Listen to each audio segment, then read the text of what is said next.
Rolling. I'm honored to be interviewed by Alex Jones, a truth seeker, fighting for justice in America. Now he's charming me. It's getting me all smiling.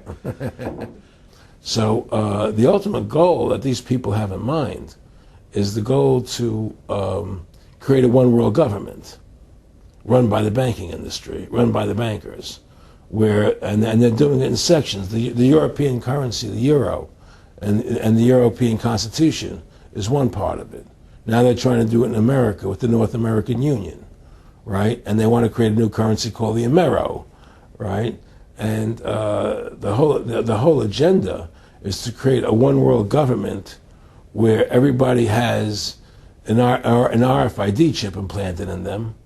All money is to be in those chips, right? There'll be no more cash. And this is getting me straight from Rockefeller himself. This is what they want to accomplish. And all money will be in your chips. And so instead of having cash, anytime you have money in your chip, they can take out whatever they want to take out whenever they want to. If they say you owe us this much money in taxes, they just deduct it out of your chip digitally. Total control. Total control. And if you're like me or you, and you're protesting what they're doing, they can just turn off your chip. And you have nothing. You can't buy food. You can't do anything. It's total control of the people. And that chip's connected to a database that has your purchasing records, what you do, what everything, you sell. Everything is in there, you know? And so they want a one-world government controlled by them, everybody being chipped, all your money in those chips, and they control the chips, and they control people. And you become a slave. You become a serf to these people. That's their goal. That's their intentions. Eric, can you be specific about when you met Rockefeller, how it happened in these discussions? I met Rockefeller through a female attorney I knew who called me up one day and said, one of the Rockefellers would like to meet you. I had made a video called Mad as Hell, and he'd seen the video and wanted to meet me and knew I was running for governor of Nevada. So sure, I'd love to meet him. And I met him, and I liked him, and he was a very, very smart man. And we used to talk and share ideas and thoughts. And he's the one who told me 11 months before 9/11 ever happened that there was going to be an event. Never told me what the event was going to be, but there was going to be an event. And out of that event, we were going to invade Afghanistan to run pipelines from the Caspian Sea. We were going to invade Iraq, you know, to take over the oil fields, establish a base in the Middle East, and make it all part of the New World Order. And we go after Chavez in Venezuela. And sure enough, later, 9/11 happened. And I remember he was telling me how how you're going to see soldiers looking in caves for people in Afghanistan and Pakistan and all these places. And there's going to be this war on terror, which is no real enemy. And the whole thing is a giant hoax, you know, but it's a way for the government to take over the American people. He told you it was going to be a hoax. Oh, yeah. Oh, yeah. There's no question. He says, there's going to be war on terror. And he's just laughing. There's no... Who are we fighting? I mean, why do you think 9/11 happened and then nothing's happened since then? Do you think that our security is so great here that these people who pulled off 9/11, who were able to, can't knock down another plane? Come on, it's ridiculous. 9/11 was done by people in our own government and our own banking system to perpetuate the fear of the American people into subordinating themselves to anything the government wants them to do. That's what it's about, and to create this war, this endless war on terror. And that's why and that was the first lie. And the next lie was going into Iraq, you know, to get Saddam Hussein out with his weapons of mass destruction. That was the next lie. Now, specifically, this was a little over 6 years ago? This was... 11 months before 9/11. Yeah. And Nick Rockefeller, who's a lawyer, he's become your friend over the previous years, and he's saying to you that there's going to be this big event, and then out of that we're going to have a war on terror, and it's just going to go on and on. Right. An endless war on terror without any real enemy. That you can never, so you can never define a winner. And did he say that it's going to be perfect because you can't define an enemy, it just goes on and on? Yeah, because you can't define a winner. There's no one to beat, so it goes on and on forever. And they can do whatever they want. They scared the hell out of the American public. Look, this whole war on terror is a fraud.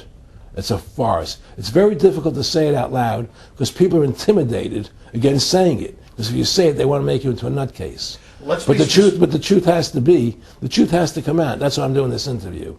The fact of the matter happens to be that the whole war on terror is a fraud. It's a farce. Yeah, there's a war going on in Iraq because we invaded Iraq.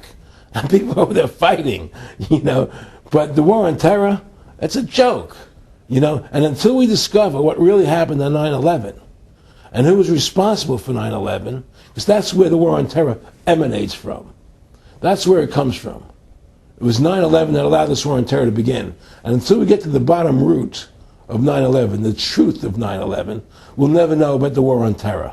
Aaron, you said that he was, and I think it's important, and I know this about the Rockefellers from Dr. Dennis Cuddy and many others who literally, you'll be 20 years old in a lunch line at college, and no, there's David Rockefeller. And here's they're experts at recruiting and getting what they call players, and that clearly he was, I want to make it specific and just get you to reiterate what you said last night about you got 30% of the vote, you were having an effect, you made mad as hell, they knew that you'd started the Constitution Party, they knew that you were somebody who was taking action and getting things done, you'd already made some big films, had a lot of other successes, right. So they were trying to recruit you, and didn't it come down to the point of, hey, we are here to recruit you, and don't worry, your chip's going to say, don't mess with us, this guy's don't touch. Yeah, yes, that did happen. I was definitely being recruited, but it's more subtle than that. Well, in your words, just go through the process, and then what he said. Well, what it is remember we were friends, and we used to go to my house a lot. We'd have dinner, we'd talk, and he'd tell me about business investments, how you get involved in, or they would help me with this business investment or that business investment. And was I interested in joining the Council on Foreign Relations? I would have to get a letter to join them, but was I interested in that? And, just stuff, leading you on. And I used to say to him that I never really did that because that wasn't where I was coming from. As much as I like you, Nick, your ways and my ways, we're on the opposite side of the fence. I don't believe in enslaving people, And he would come back with, oh, I do? Or? Well, it would be more like, It's better for them. Well, it's more like, how do I put it? It was like, what do you care about them? What do you care about those people? What difference does it make to you? Take care of your own life. Do the best you can for you and your family. What do the rest of the people mean to you? They don't mean anything to you. They're just serfs. They're just people. It was just a lack of caring, and that's just not who I was. It was just sort of like cold, it was just like cold, and I used to say to him, what's the point of all this? You have all the money in the world you need. You have all the power you need. What's the point? What's the end goal? And he said the end goal is to get everybody chipped, to control the whole society, to have the bankers, the elite people, the bankers and some governor controlling the world. And I said, all the people in the Council on Foreign Relations believe this way you do? He said, no. Most of them believe they're doing the right thing. A lot of them believe it's better off being socialistic. We have to convince people that socialism is really capitalism. Because America's becoming a socialist country. It's a communist country today. Well, one of the things they told me was that he was at the house one night, and he would talk, and he started laughing. He said, Aaron, what do you think women's liberation was about? And I said, I had pretty conventional thinking about it at that point. I said, I think it's about women having the right to work, getting equal pay with men, just like they won the right to vote, And he started to laugh. He said, you're an idiot. And I said, why am I an idiot? He said, let me tell you what that was about. We, the Rockefellers, funded that. We funded women's lib, And we're the ones who got all over the newspapers and television, the Rockefeller Foundation. He says, and you want to know why? He says, there were two primary reasons. And one reason was we couldn't tax half the population before women's lib. And the second reason was, now we get the kids in school at an early age. We can indoctrinate the kids how to think. It breaks up the family. The the kids start looking at the state as the family, as the school, as the officials, as their family, not as the parents teaching them. And so those are the two primary reasons for women's lib, which I thought up to that point was a noble thing. You know, when I saw their intentions behind it, where they were coming from when they created it, the thought of it, I saw the evil behind what I thought was a noble venture. Aaron, did you know that Gloria Steinem, in one of her own books, now admits the CIA funded Miss Magazine? No, I had no idea about that. No, I never heard that. Yeah, we're going to... CIA funded Miss Magazine? Funded Miss Magazine with the stated goal of taxing women and breaking up the family. No kidding. I never heard that. Well, Nick told me. I mean, I know it, but not because I know the CIA was involved in it. Well, Gloria Steinem was proud of it. Oh, the CIA wanted to help women. No kidding. So they funded it, yeah. And of course, it's divide and conquer. Right, and what they do is they focus in, obviously, on real problems. Women were getting shafted in many ways, but the elite wasn't planning to help them. They were planning to really shaft them and take men away from them. Look at what they did with black families. You only had about 10% illegitimacy 50 years ago in black communities, and now it's over 90%. And look at welfare. You were going to give you some money, but you can't have a man in the house.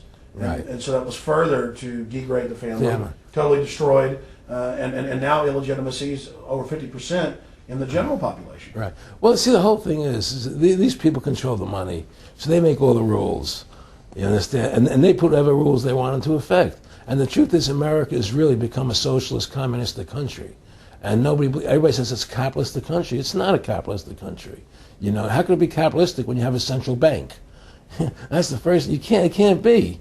You know, It's a planned economy. It's a planned economy. It's a phony. If they want to create prosperity, they just print dollars. They just make dollars or put digits into the economy, and then now you have prosperity. You don't have real prosperity. You don't have real manufacturing. You just have money being injected in. It's an infusion of credit, Which only makes the government go into more debt. Into more debt. My